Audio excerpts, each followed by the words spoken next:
মিথির গল্পন্যাসে আজকে পড়ছি বিভূতিভূষণ বন্দ্যোপাধ্যায়ের লেখা মেঘমল্লার।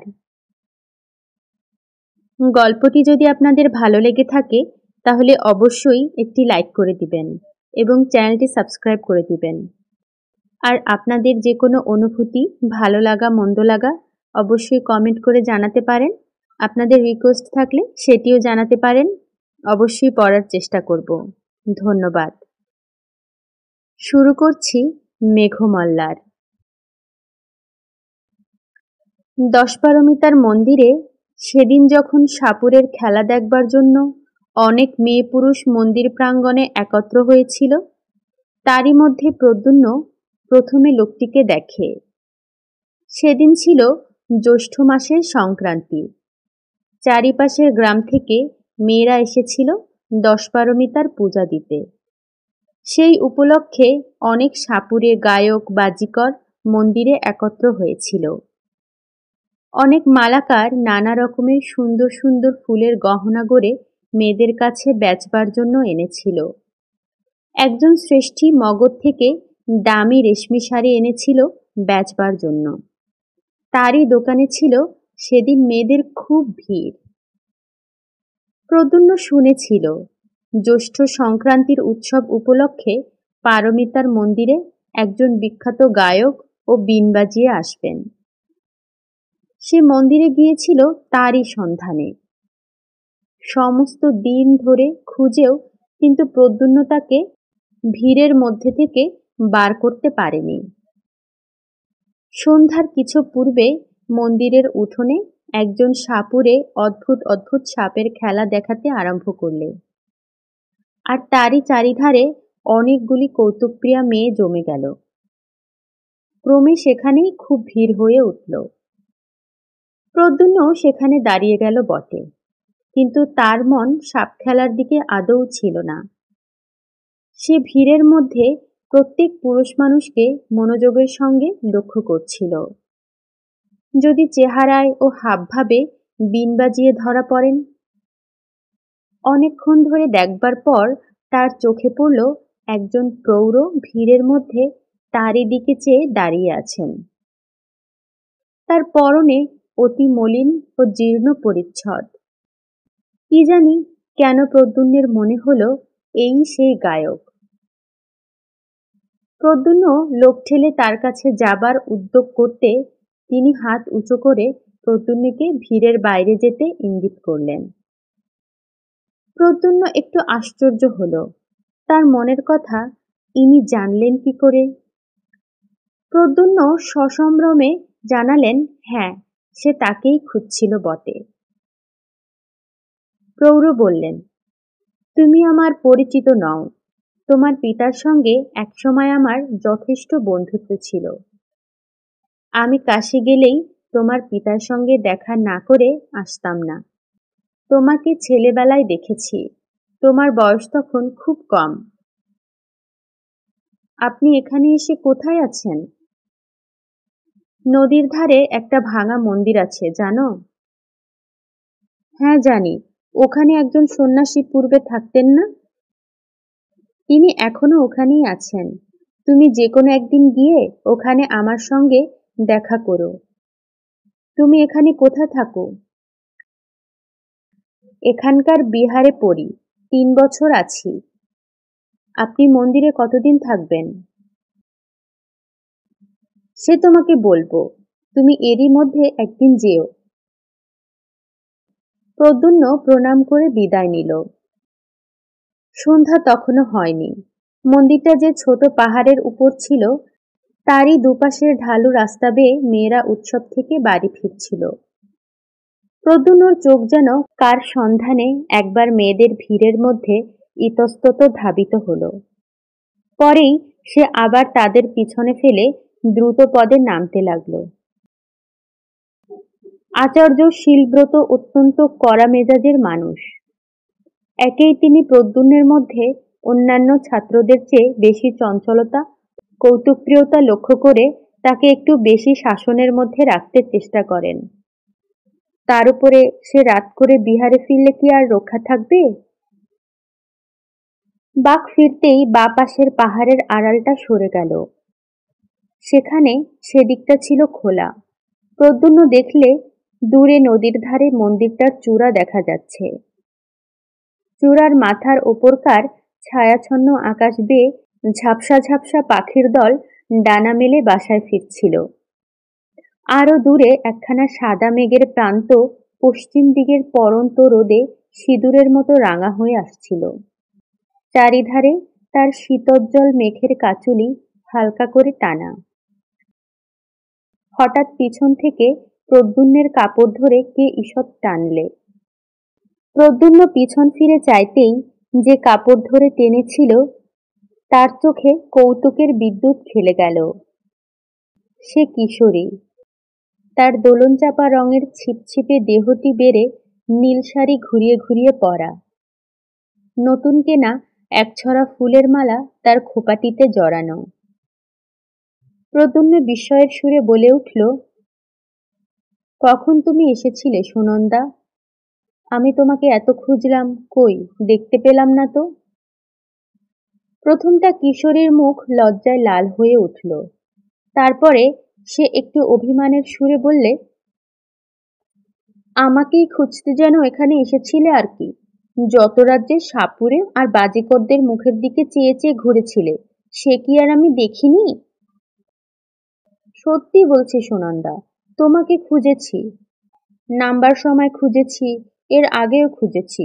তুমি কাদের সঙ্গে এলে? এমন সময় দেখা গেল একদল মেয়ে পাহাড়ের ওপর থেকে সেই পথে নেমে আসছে। সুনন্দার দিকে চোখ পড়তেই সে তক্ষুনি হঠাৎ প্রদ্যুম্নকে পিছনে ফেলে দ্রুতপদে নামতে লাগল। পিছনেই একদল অপরিচিতা মেয়ে। এই অবস্থায় আর সুনন্দার অনুসরণ করা সঙ্গত হবে না ভেবে সে প্রথমটা খানিকক্ষণ চুপ করে দাঁড়িয়ে রইল। তারপর হতাশা মেশানো ক্রোধে ঘাড় উঁচু করে সে সদর্পে লাফিয়ে লাফিয়ে পথ চলতে লাগল। সন্ধ্যার ঈষৎ অন্ধকার কখন মিলিয়ে গিয়েছে। অন্ধকারটাই তরল থেকে তরলতর হতে হতে হঠাৎ কখন জ্যোৎস্নায় পরিণত হয়েছে। অন্যমনস্ক প্রদ্যুম্ন তা মোটেই লক্ষ্য করেনি। যখন তার চমক ভাঙল তখন পূর্ণিমার শুভ্রোজ্জ্বল জ্যোৎস্না পথঘাট ধুয়ে দিচ্ছিল। দূর মাঠের গাছপালা জ্যোৎস্নায় ঝাপসা দেখাচ্ছিল। পড়াশোনা তার হয় কি করে? আচার্য পূর্ণবর্ধন ত্রিপিটকের পাঠ অনায়ত্ত দেখে তাকে ভৎসনা করলেই বা কি করা যাবে? এরকম রাত্রে যে যুগে যুগের বিরহীদের মনোবেদনা তার প্রাণের মধ্যে জেগে ওঠে। তার অবাধ্য মন যে এইসব পরিপূর্ণ জ্যোৎস্নারাত্রে মহাকটুকি বিহারের পাষাণ অলিন্দে মানুষ সুন্দরীদের পিছনে পিছনে ঘুরে বেড়ায়, এর জন্য সেই কি দায়ী? দশপারমিতার মন্দিরে সন্ধ্যারতির ঘণ্টার ধ্বনি তখনও মিলিয়ে যায়নি। দূরে নদীর বাঁকের ভাঙা মন্দিরে ক্ষীণ আলো জ্বলে উঠল। উৎসব প্রত্যাগত নরনারীর দল জ্যোৎস্না ভরা মাঠের মধ্যে ক্রমে বহু দূরে অদৃশ্য হয়ে গেল। প্রদ্যুম্নের গতি আরো দ্রুত হল। পথের পাশে একটা গাছ। গাছের নিকট যেতে প্রদ্যুম্নের মনে হল গাছের আড়ালে কেউ যেন দাঁড়িয়ে আছে। আরেকটু এগিয়ে গাছের পাশে যেতেই তার অত্যন্ত পরিচিত কণ্ঠের হালকা মিষ্টি হাসির ঢেউয়ে সে থমকে গেল। দেখলে গাছতলায় সুনন্দা দাঁড়িয়ে আছে। গাছের পাতার ফাঁক দিয়ে চিকচিকে জ্যোৎস্নার আলো পড়ে তার সর্বাঙ্গে আলো আঁধারের জাল বুনছে। প্রদ্যুম্ন চাইতেই সুনন্দা ঘাড় দুলিয়ে বলে উঠল, আরেকটু হলেই বেশ হতো, গাছের তলা দিয়ে চলে যেতে, অথচ আমায় দেখতে পেতে না। সুনন্দাকে দেখে প্রদ্যুম্ন মনে মনে ভারী খুশি হলো। মুখে বললে, না তা আর দেখব কেন, ভারী ব্যাপারটা হয়েছে গাছতলায় লুকিয়ে, আর না দেখতে পেলেই বা কি? আমি তোমার উপর ভারী রাগ করেছি সুনন্দা, সত্যি বলছি। সুনন্দা বললে, দোষ করবেন নিজে, আবার রাগও করবেন নিজে। সেদিন কি কথা বলেছিলে মনে আছে? তা না, যত রাজ্যে সাপুড়ে আর বাজিকর। মা গো, ওদের কাছে যাও কি করে? এমন ময়লা কাপড় পরে, আমি ওদের ত্রিসীমানায় যাইনে। প্রদ্যুম্ন বললে, তুমি বড় মানুষের মেয়ে, তোমার কথাই আলাদা। কিন্তু কথাটা কি ছিল বলছিলে? সুনন্দা বললে, যাও, আর মিথ্যে ভানে দরকার নেই। কি কথা মনে করে দেখো, সেই সেদিন বললে না? প্রদ্যুম্ন একটুখানি ভেবে বলে উঠল, বুঝতে পেরেছি, সেই বাসি। সুনন্দা অভিমানের সুরে বললে, ভেবে দেখো, বলেছিলে কিনা আমি দুপুরবেলা থেকে মন্দিরে এসে বসে আছি, একে তো এলেন বেলা করে, তার উপর যাও। প্রদ্যুম্ন এবার হেসে উঠল, বললে, আচ্ছা সুনন্দা, যদি তুমি আমায় দেখতেই পেয়েছিলে তো আমায় ডাকলে না কেন? সুনন্দা বললে, আমি কি একা ছিলাম? দুপুরবেলায় আমি একা এসেছিলাম বটে, কিন্তু তখন তো তুমি আর আসোনি। তারপর আমাদের গায়ের মেয়েরা সব যে এলো, কি করে ডাকবো? প্রদ্যুম্ন বললে, আচ্ছা ধরে নিলাম আমার দোষ হয়েছে, তবে তুমি যে বারবার সাপুড়ে আর বাজিকরদের কথা বলছো। সুনন্দা, সাপুড়ে আর বাজিকরদের আমি খুঁজিনি। শুনেছিলাম অবন্তী থেকে একজন বড় বীণ বাজিয়ে আসবেন। তুমি তো জানো আমার অনেক দিন থেকে বীণ শেখবার বড় শখ হচ্ছে, তাই তার সন্ধানে ঘুরছিলাম। তার দেখাও পেয়েছি, তিনি এখানকার নদীর ধারের দেউলে থাকেন। ভালো কথা, তোমার বাবা কোথায়? সুনন্দা বললে, বাবা ৩-৪ দিন হলো কৌশম্বী গিয়েছেন মহারাজের ডাকে। প্রদ্যুম্ন হঠাৎ খুব উচ্চস্বরে হেসে উঠল, বললে, ওহো তাই, নইলে আমি ভাবছি এত রাত পর্যন্ত সুনন্দা কি। সুনন্দা তাড়াতাড়ি প্রদ্যুম্নের মুখে নিজের হাত দুটি চাপা দিয়ে লজ্জিত মুখে বললে, চুপ চুপ, তোমার কি এইটুকু কাণ্ডজ্ঞান নেই? এক্ষুনি যে সব আরতি দেখে লোক ফিরবে। প্রদ্যুম্ন হাসি থামিয়ে বললে, এবার কিন্তু তোমার বাবা এলে বলে দেব নিশ্চয়। সুনন্দা রাগের সুরে বললে, দিও বলে, এমনি আমি মন্দিরে আরতি পর্যন্ত থাকি, তিনি জানেন। প্রদ্যুম্ন সুনন্দার সুগঠিত পুষ্পপেলব দক্ষিণ বাহুটি নিজের হাতের মধ্যে বেষ্টন করে নিলে। তারপর বললে, আচ্ছা থাক, বলে দেব না। চলো সুনন্দা, তোমায় বাঁশি শোনাই, আমার সঙ্গেই আছে। সত্যি বলছি, তোমায় শোনাবার জন্যই এনেছিলাম। তবে ওকে খুঁজছিলাম বীণাটা ভালো করে শিখব বলে। নদীর ধারে এসে কিন্তু প্রদ্যুম্ন বড় নিরুৎসাহ হয়ে পড়ল।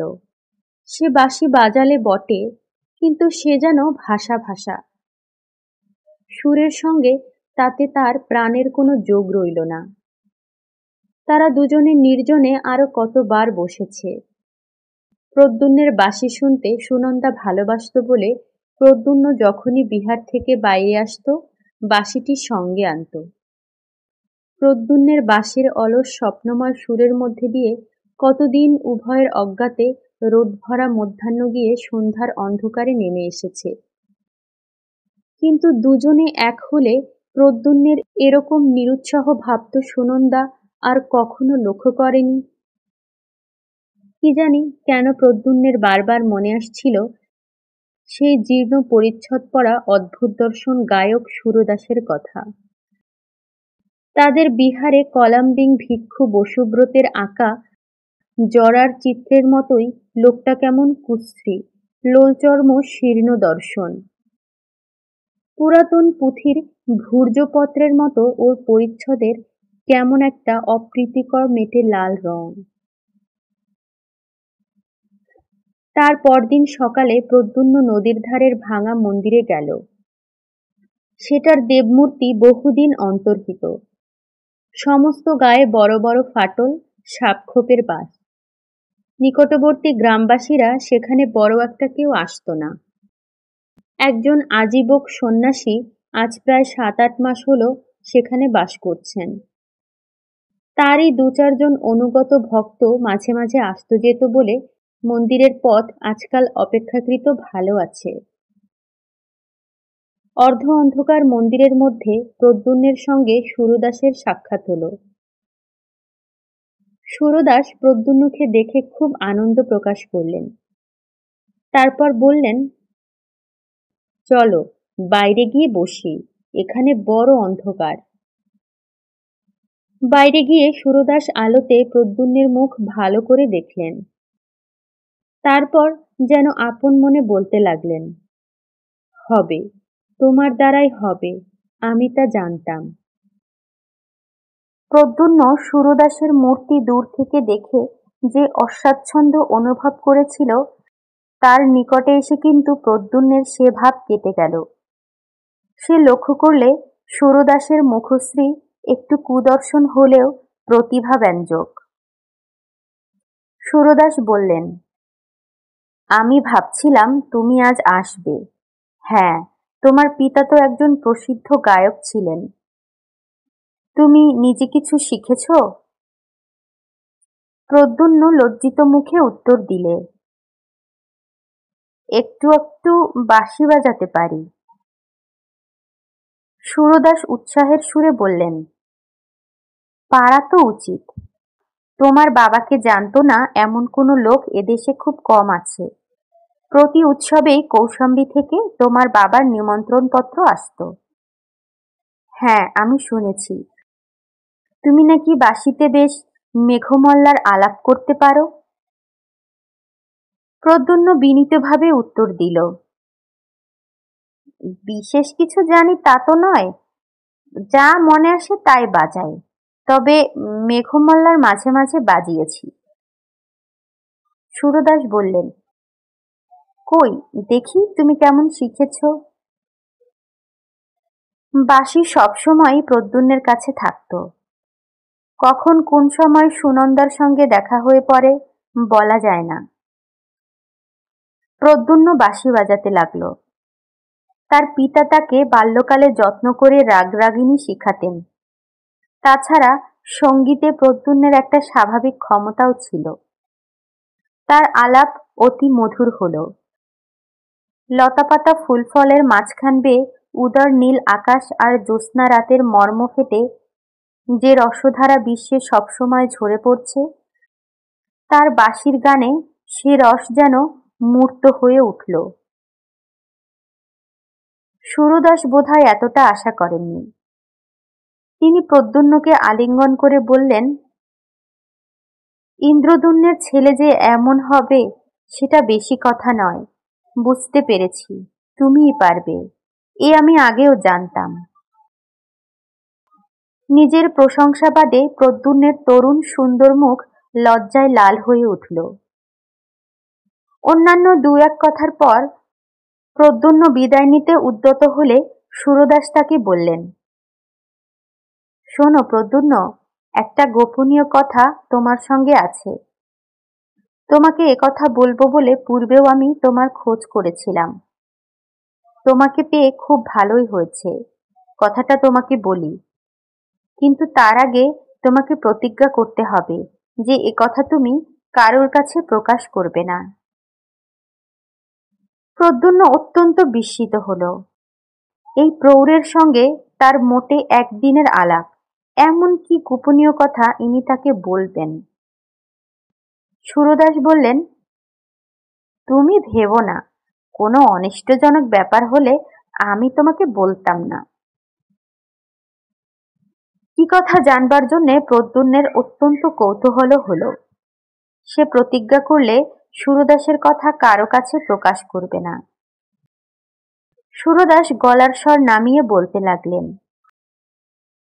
নদীর ওই বড় বাঁকে যে টিভিটা আছে জানো, তার সামনেই বড় মাঠ। ওই টিভিটায় বহু প্রাচীনকালে সরস্বতী দেবীর মন্দির ছিল। শুনেছি এদেশের যত বড় বড় গায়ক ছিলেন, শিক্ষা শেষ করে সকলেই আগে ওই মন্দিরে এসে দেবীর পূজা দিয়ে তুষ্ট না করে ব্যবসা আরম্ভ করতেন না। সে অনেক দিনের কথা। তারপর মন্দির ভেঙে চুরে ওই দাঁড়িয়েছে। ওই ঢিবিতে বসে আষাঢ়ী পূর্ণিমার রাতে মেঘমল্লার নিখুঁতভাবে আলাপ করলে সরস্বতী দেবী স্বয়ং গায়কের কাছে আবির্ভূত হন। এই সংবাদ এদেশে কেউ জানে না। আষাঢ়, শ্রাবণ, ভাদ্র এই 3 মাসের 3 পূর্ণিমায় প্রতিবার যদি তাকে আনতে পারা যায়, তবে তার বরে গায়ক সঙ্গীতে সিদ্ধ হয়। তার বরে সঙ্গীত সংক্রান্ত কোনো বিষয় তখন গায়কের কাছে অজ্ঞাত থাকে না। তবে একটা কথা আছে, যে গায়ক বর প্রার্থনা করবে সে অবিবাহিত হওয়া চাই। তা আমি বলছিলাম, সামনের পূর্ণিমায় তুমি আর আমি এই বিষয়টা চেষ্টা করে দেখব। তুমি কি বলো? সুরদাসের কথা শুনে প্রদ্যুম্ন অবাক হয়ে গেল। তা কি করে হয়?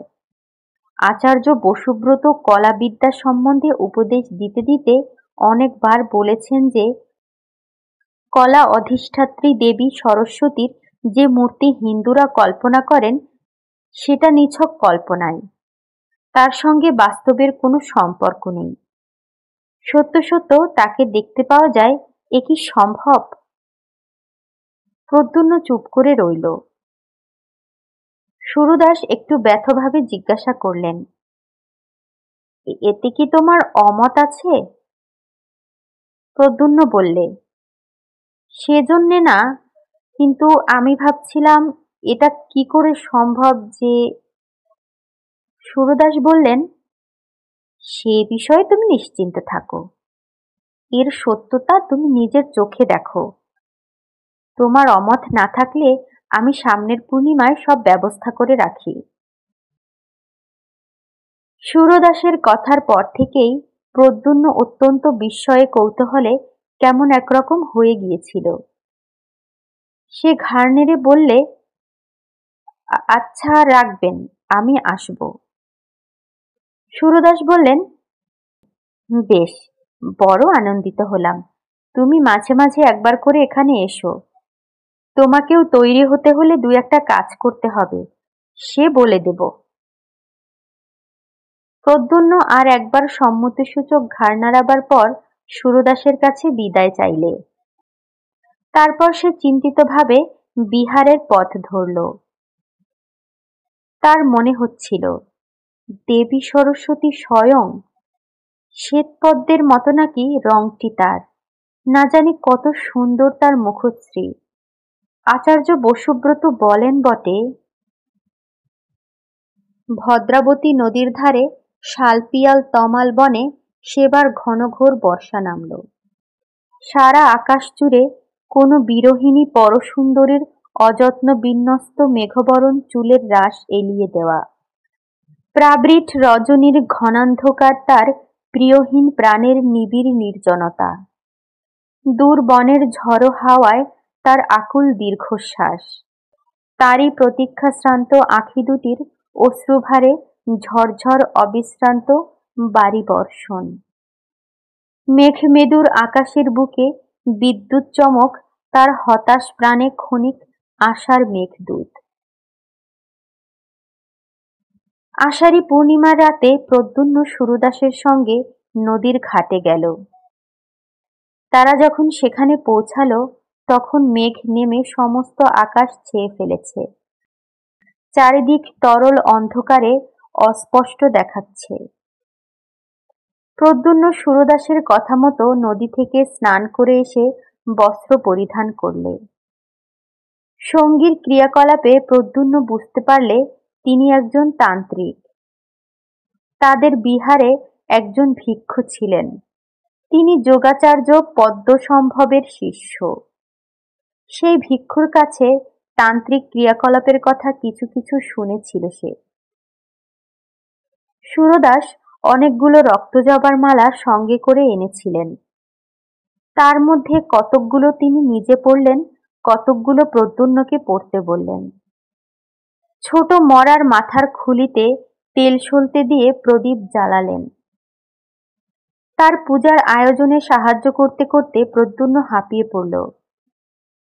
ব্যাপারটার শেষ পর্যন্ত কি দাঁড়ায় দেখবার জন্য তার মনে এত কৌতূহল হচ্ছিল যে অন্ধকার রাতে একজন প্রায় অপরিচিত তান্ত্রিকের সঙ্গে একা থাকবার ভয়ের দিকটা তার একেবারেই চোখে পড়ল না। অনেক রাত্রে হোম শেষ হলো।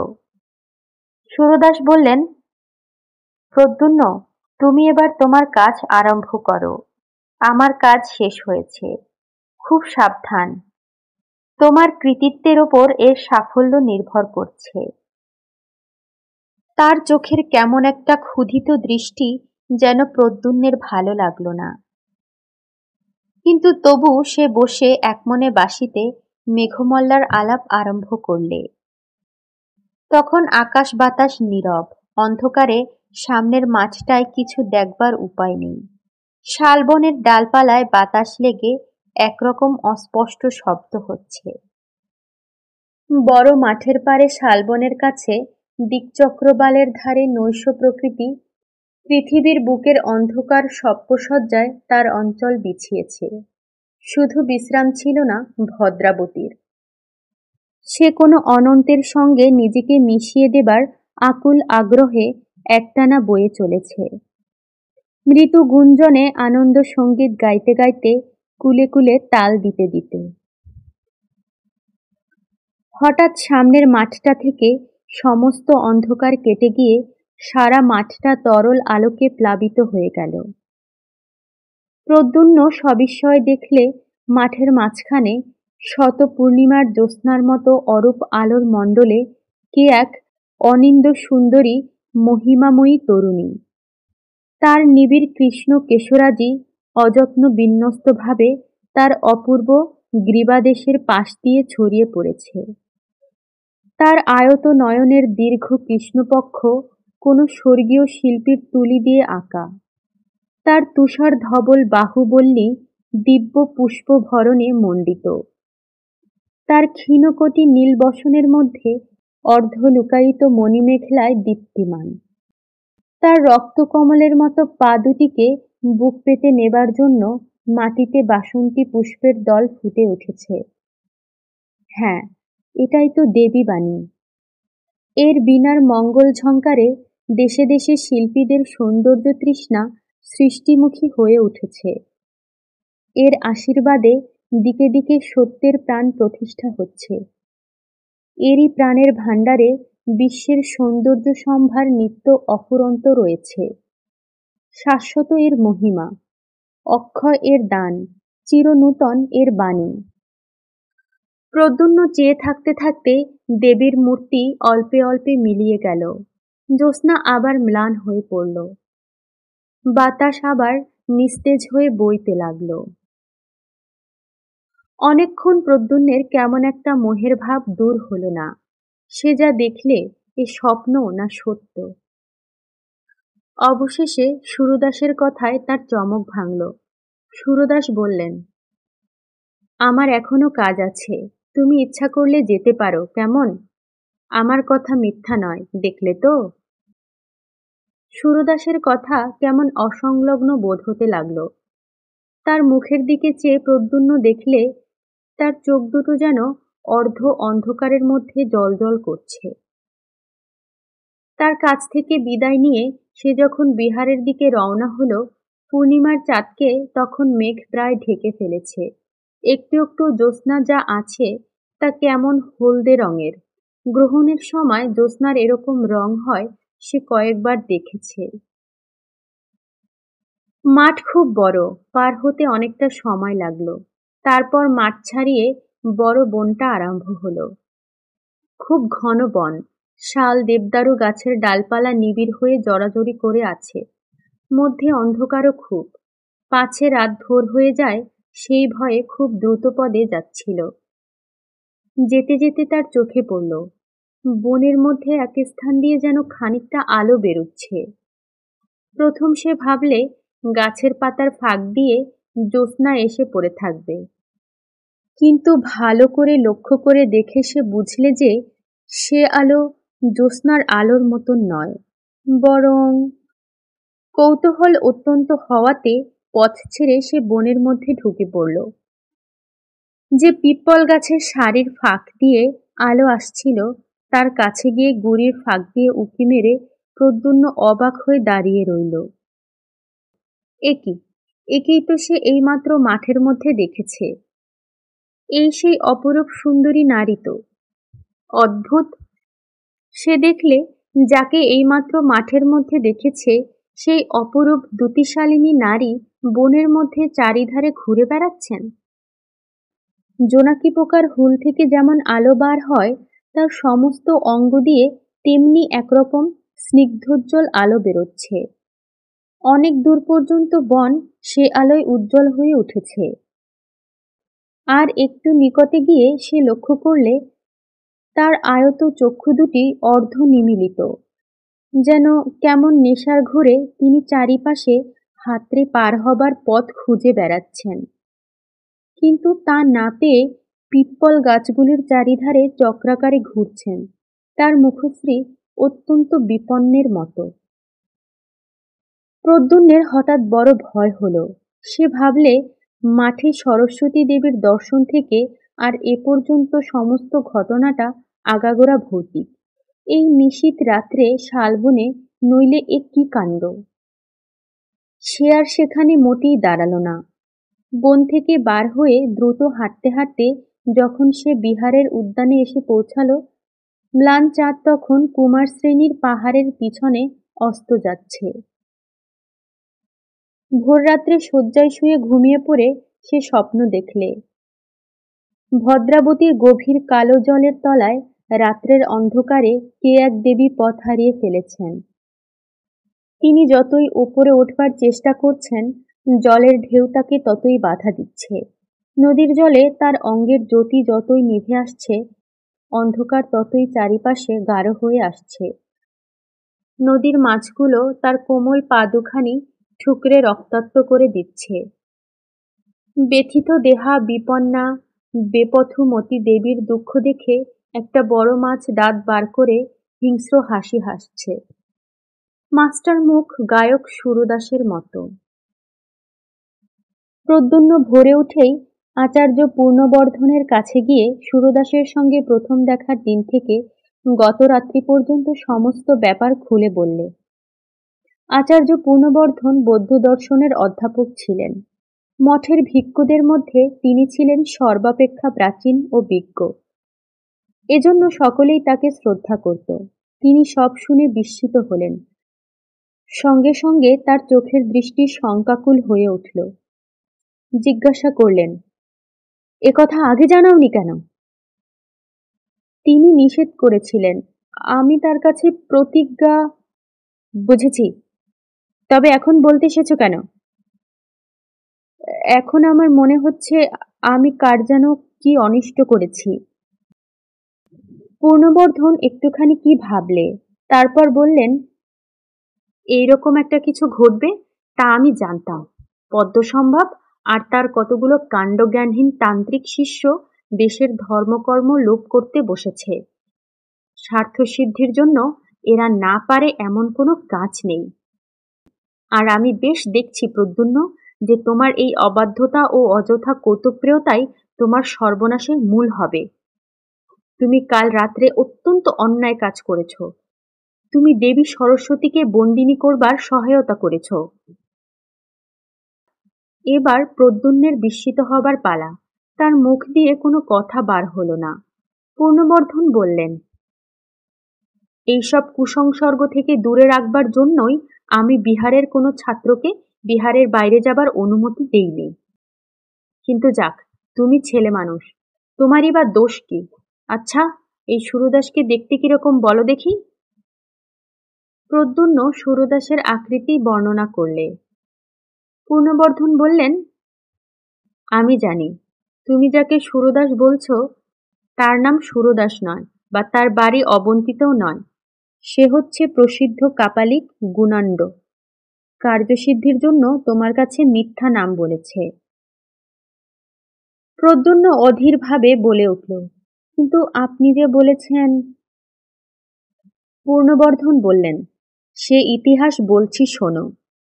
নদীর ধারে যে সরস্বতী মন্দিরের ভগ্নস্তূপ আছে, ওটা হিন্দুদের একটা অত্যন্ত বিখ্যাত তীর্থস্থান।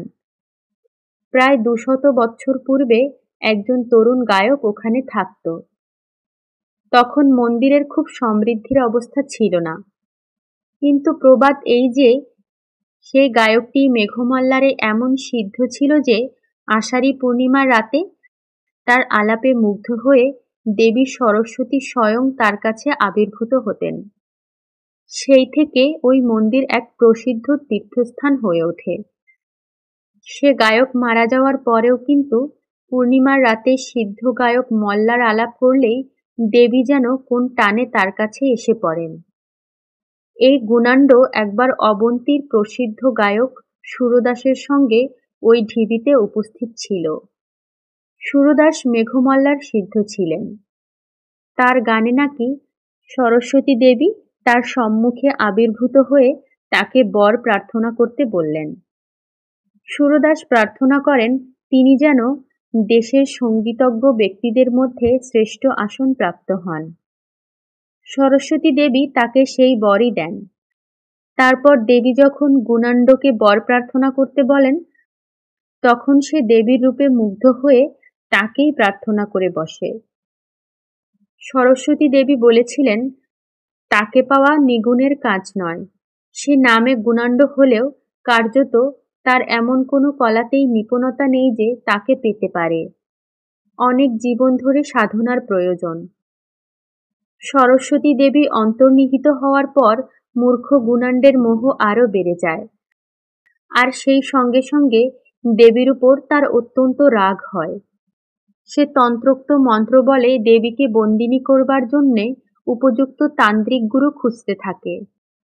আমি জানি সে এক সন্ন্যাসীর কাছে তন্ত্রশাস্ত্রের উপদেশ নিত। সন্ন্যাসী কিছুদিন পরে তার তন্ত্র সাধনার হীন উদ্দেশ্য বুঝতে পেরে তাকে দূর করে দেন। এসব কথা এদেশের সকল প্রাচীন লোকেই জানেন। আমি অনেক দিন তারপর গুণাণ্ডের আর কোনো সংবাদ জানতাম না। ভেবেছিলাম সে এদেশ থেকে চলে গিয়েছে, কিন্তু এখন তোমার কথা শুনে আমার মনে হচ্ছে কাল রাত্রে সে কৃতকার্য হয়েছে বোধহয়। এতদিন ওই উদ্দেশ্যেই সে কোথাও তন্ত্র সাধনা করছিল।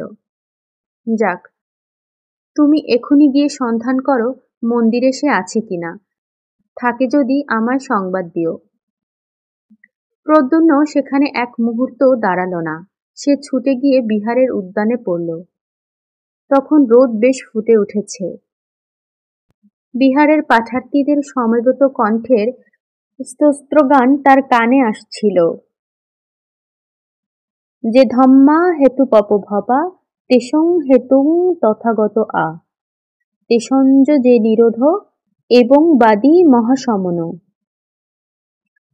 যেতে যেতে সে দেখলে উদ্যানের এক প্রান্তে একটা বড় আম গাছের ছায়ায় চিত্রকর ভিক্ষু বসুব্রত হরিণচর্মের আসনে বসে বোধহয় কি আঁকছেন, কিন্তু তার মুখে অতৃপ্তি ও অসাফল্যের একটা চিহ্ন আঁকা।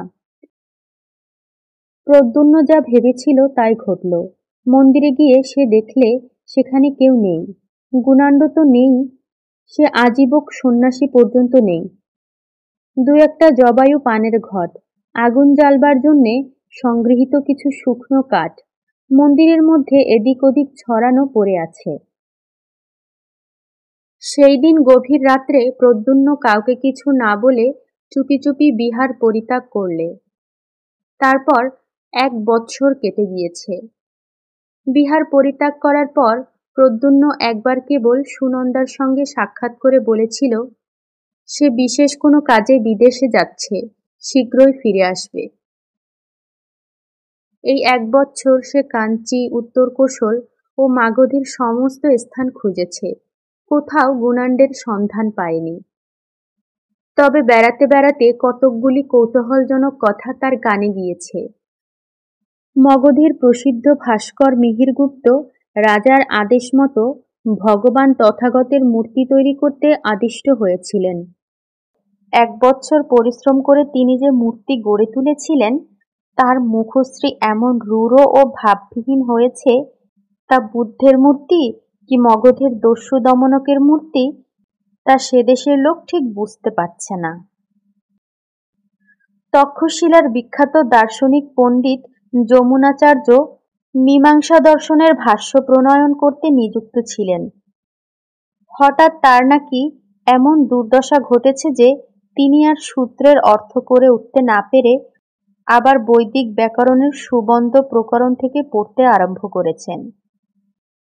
মহাকটুটি বিহারের চিত্রবিদ্যা শিক্ষক ভিক্ষু বসুব্রত বুদ্ধ ও সুজাতা নামক তার চিত্রখানা বৎসরাবধি চেষ্টা করেও মনের মতো করে এঁকে উঠতে না পেরে বিরক্ত হয়ে ওদিক একবারে ছেড়ে দিয়ে সম্প্রতি নাকি শকুন শাস্ত্রের চর্চায় অত্যন্ত উৎসাহ দেখাচ্ছেন।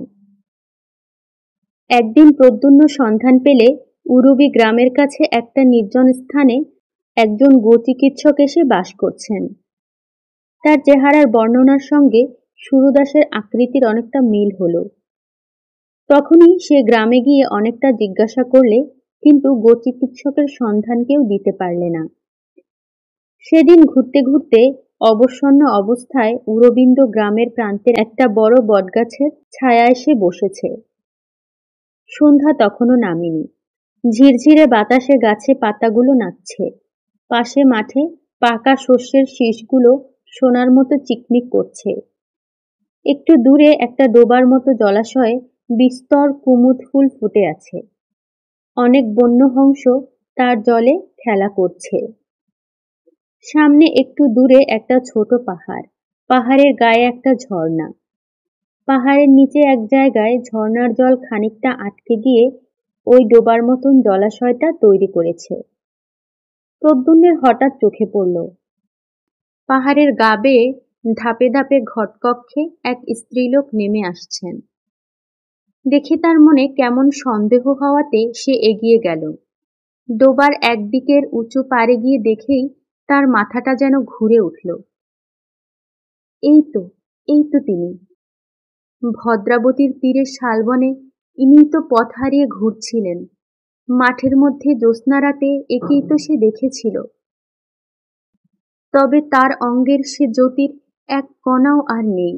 পরনে অতি মলিন এক বস্ত্র, কিন্তু সেই চোখ, সেই সুন্দর গঠন।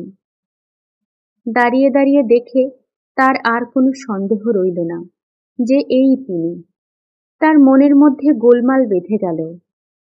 সে উত্তেজনার মাথায় বিহার ছেড়ে সুরদাসের খোঁজ করে বেড়াচ্ছিল বটে, কিন্তু দেখা পেলে কি করবে তা সে ভাবেনি। কাজেই সে একরকম লুকিয়েই সেখান থেকে চলে এলো। রোজ রোজ সন্ধ্যায় প্রদ্যুম্ন এসে বটগাছটার তলায় বসে। রোজ সন্ধ্যার আগে দেবী পাহাড়ের গায়ের পথ বেয়ে নেমে আসেন, আবার সন্ধ্যার সময় ঘটকক্ষে ধাপে ধাপে উঠে চলে যান। সে রোজ বসে দেখে। এই রকম কিছুদিন কেটে গেল। একদিন প্রদ্যুম্ন মাঠের গাছতলায় চুপ করে বসে আছে। সেই সময় দেবী জলাশয়ে নামলেন। সেও কি ভেবে ডোবার একদিকের পাহাড়ের দিকে দাঁড়ালো। দেখলে দেবী ঘট নামিয়ে রেখে কুমুদ ফুল সংগ্রহে বড় ব্যস্ত। একটা বড় ফুল জলাশয়ের এপারের দিকে এগিয়ে বেশি জলে ফুটেছিল। তিনি সেটা সংগ্রহের জন্য খানিকটা বৃথা চেষ্টা করবার পর চোখ তুলে অপর পারে প্রদ্যুম্নকে দেখতে পেয়ে হঠাৎ একটু অপ্রতিভের হাসি হাসলেন। তারপর হাসি মুখে তার দিকে চেয়ে বললেন, ফুলটা আমায় তুলে দেবে? দিই, যদি আপনি এক কাজ করেন। কি বলো? আমায় কিছু খেতে দেবেন? আমি সমস্ত দিন কিছু খাইনি। দেবীর মুখে ব্যথার চিহ্ন দেখা দিল। বললেন, আহা, তা এতক্ষণ বলনি কেন? এপারে এসো, থাকবে ফুল। প্রদ্যুম্ন জলে নেমে ফুলটা সংগ্রহ করে ওপারে গেল। দেবী বললেন, তুমি মাঠের মাঝের ওই বড় গাছটির তলায় রোজ বসে থাকো না? প্রদ্যুম্ন তার হাতে ফুলটা দিয়ে বলল, হ্যাঁ, আমিও দেখি আপনি সন্ধ্যার সময় রোজই জল নিতে আসেন। দেবী হাসি মুখে বললেন, ওই পাহাড়ের ওপরই আমার ঘর, এসো তুমি আমার সঙ্গে, তোমায় খেতে দেইগে। হঠাৎ দেবী কেমন এক প্রকার বিহ্বল চোখে চারিদিকে চাইলেন, তারপর পাহাড়ের গায়ে কাটা ধাপ বেয়ে উঠতে লাগলেন। প্রদ্যুম্ন পিছনে পিছনে চলল। পাহাড়ের উপর উঠে গিয়ে একটু দূরে বুনো বাঁশঝাড়ের আড়ালে বেশ পরিষ্কার পরিচ্ছন্ন একটা ছোট কুটির। দেবী বন্ধ দুয়ার খুলে ঘরের মধ্যে গিয়ে প্রদ্যুম্নকে বললেন, এসো। প্রদ্যুম্ন দেখলে কুটিরে কেউ নেই। জিজ্ঞাসা করলে, আপনি এখানে একা থাকেন? দেবী বললেন, না, এক সন্ন্যাসী আমায় এখানে সঙ্গে করে এনেছেন। তিনি কি করেন জানি নে, কিন্তু মাঝে মাঝে এখান থেকে চলে যান, ৫-৬ দিন পরে আসেন। তুমি এখানে বসো। দেবী মাটির ঘট পূর্ণ করে তাকে জবাক পান করতে দিলেন। স্বাদ অমৃতের মতো, এমন সুস্বাদু জবাথু সে পূর্বে কখনো পান করেনি। প্রদ্যুম্নের মনে হল, যদি আচার্য পূর্ণবর্ধনের কথা সত্য হয়, আর যদি সে স্বচক্ষে যা দেখেছে তা ইন্দ্রজাল না হয়, তবে এই তো দেবী সরস্বতী তার সামনে। তার জানবার কৌতূহল হল, ইনি নিজের সম্বন্ধে কি বলেন। সে জিজ্ঞাসা করলে, আপনারা এর আগে কোথায় ছিলেন? আপনার দেশ কোথায়? দেবী কাঠের বড় পাত্রে সযত্নে স্যুপ ও অন্ন পরিবেশনে ব্যস্ত ছিলেন। প্রশ্ন শুনে বিস্ময়পূর্ণ দৃষ্টিতে তিনি প্রদ্যুম্নের দিকে চেয়ে বললেন, আমার কথা বলছো? আমার দেশ কোথায় জানি নে। আমি নাকি বিদিশার পথের ধারে এক ভাঙা মন্দিরে অচেতন অবস্থায় পড়েছিলাম। সন্ন্যাসী আমায় এখানে উঠিয়ে এনেছেন, সেই থেকে এখানেই আছি। তার আগে কোথায় ছিলাম তা আমার মনে পড়ে না।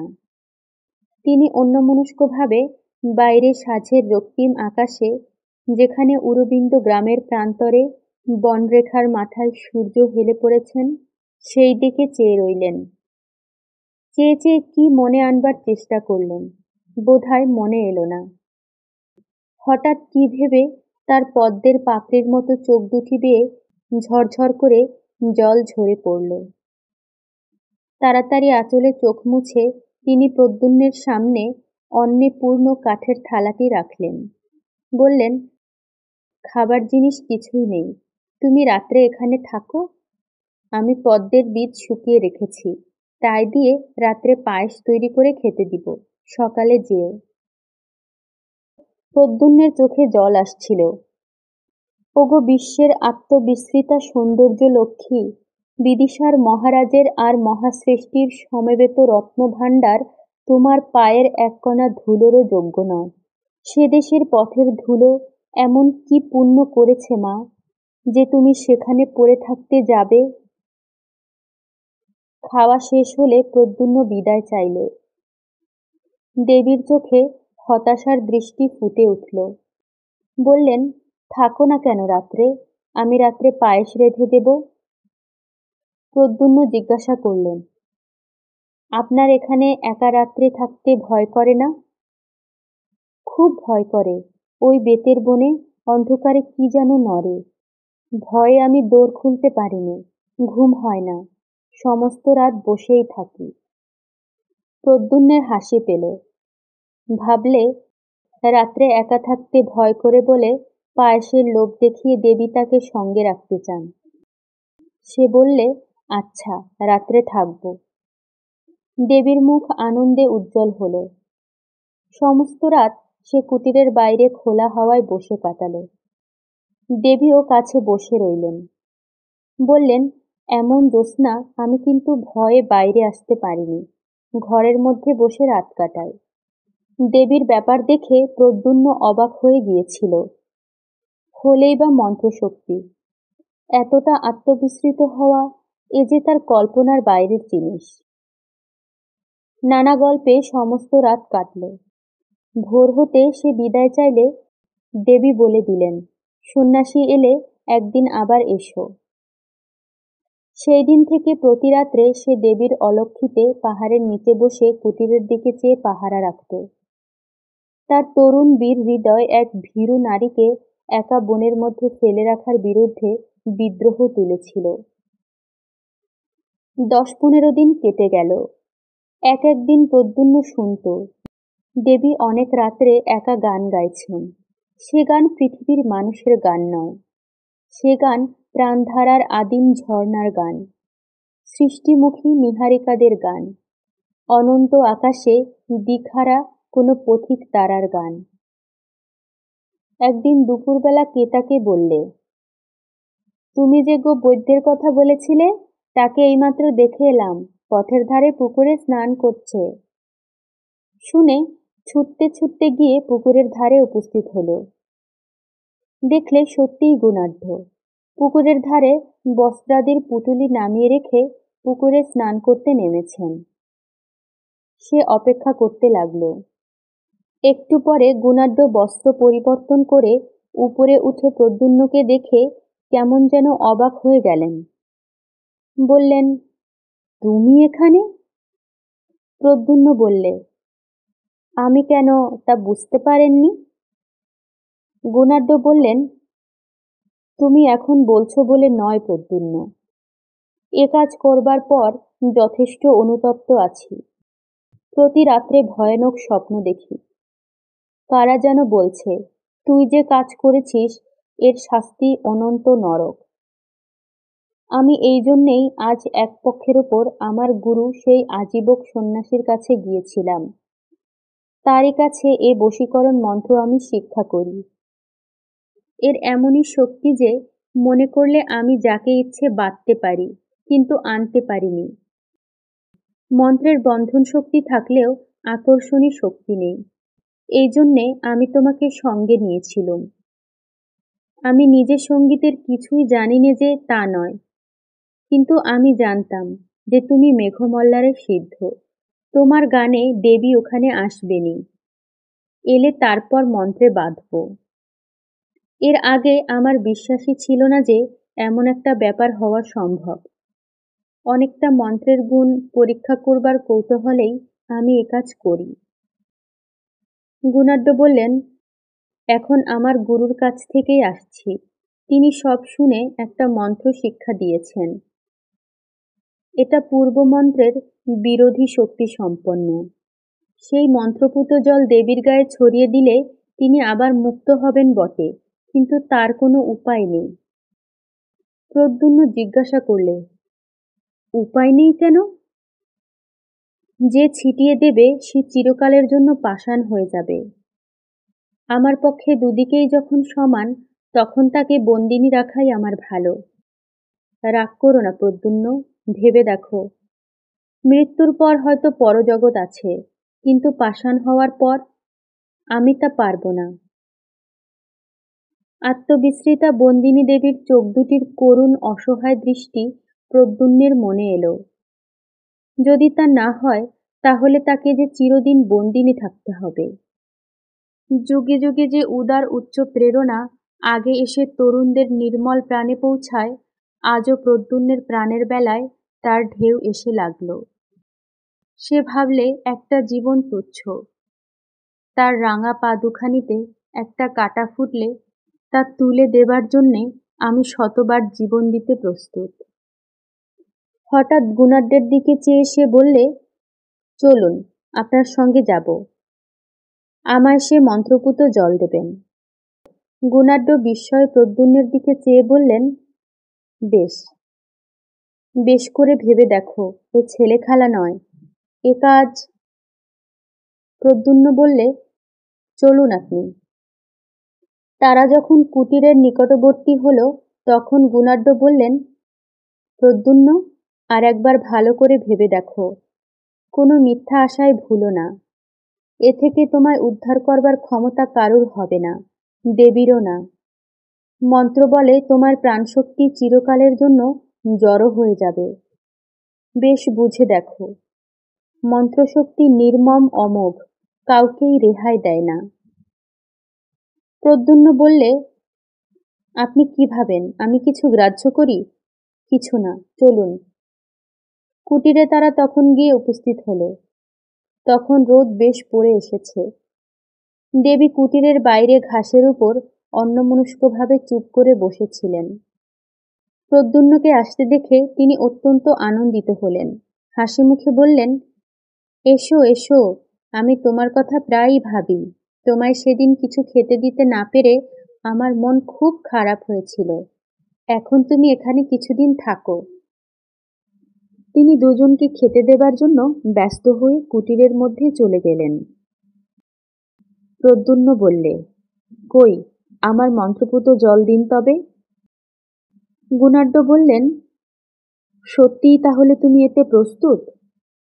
প্রদ্যুম্ন বললে, আমায় আর কিছু বলবেন না, জল দিন। দেবী কুটিরের মধ্যে আহারের স্থান করে দুজনকে খেতে দিলেন। আহারাদি যখন শেষ হল তখন সন্ধ্যার আর দেরি নেই। বেদশবনে ছায়া নেমে এসেছে।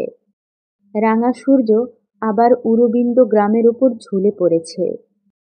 গোধূলির আলোয় দেবীর মুখপদ্মে অপরূপ শ্রী ফুটে উঠল। তারপর তিনি ঘটকক্ষে প্রতিদিনের মতো নিচের ঝর্ণার জল আনতে নেমে গেলেন।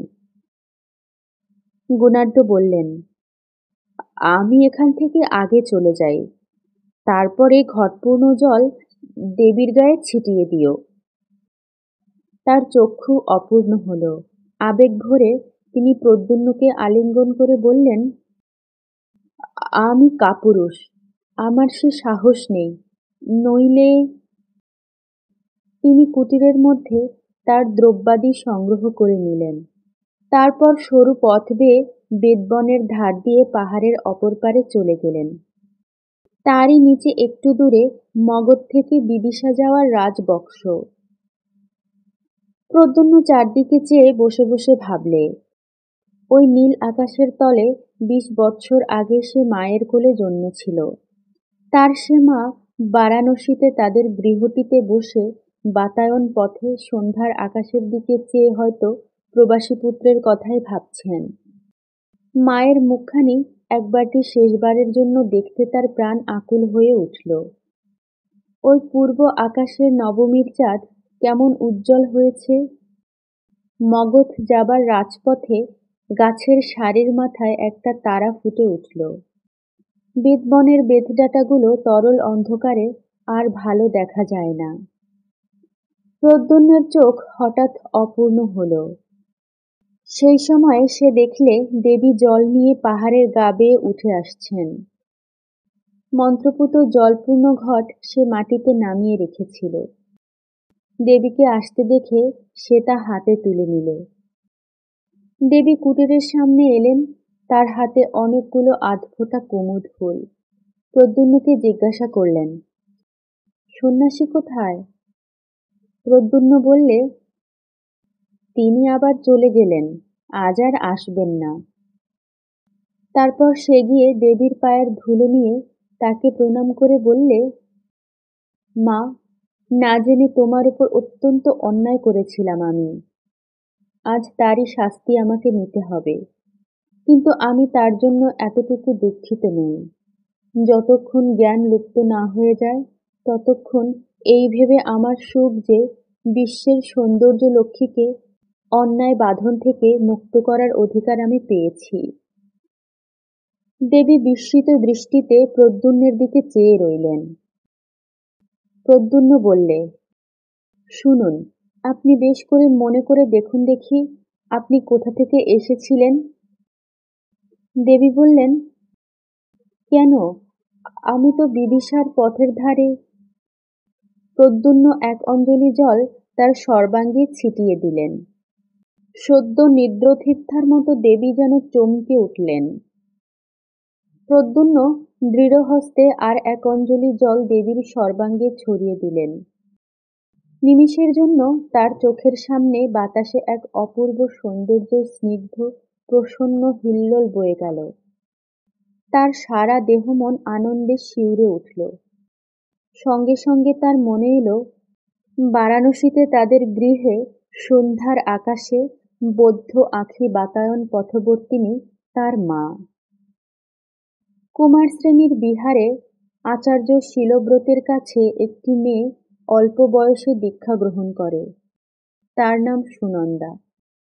সে হিরণ্যনগরের ধনবান শ্রেষ্ঠী সামন্ত দাসের মেয়ে।